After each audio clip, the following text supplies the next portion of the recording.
জি, যদি আমার এই নামাজ গ্রহণ হয়ে যায়, যদি আমার আল্লাহ সুবহানাহু ওয়া তাআলার কাছে, আল্লাহ তাবারক ওয়া তাআলার কাছে যদি আমার এই নামাজটা গ্রহণযোগ্য হয়ে যায়, তাহলে বেঁচে থাকাকালীন যতগুলো আমল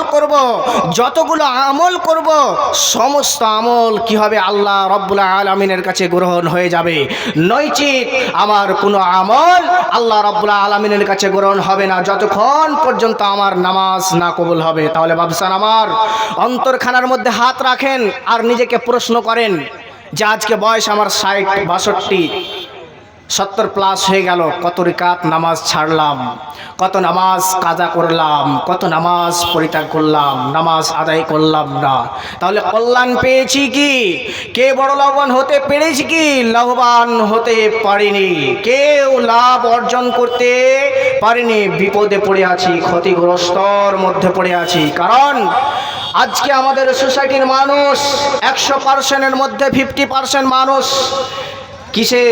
ধন দাওলাতের দিকে চলে গেছে, ধন দাওলাতের পিছনে ছুটে চলেছে, যে কোথায় থেকে মাল আসবে, কোথায় থেকে টাকা আসবে, কোথায় থেকে মাল ধন বৃদ্ধি পাবে, বাড়বে।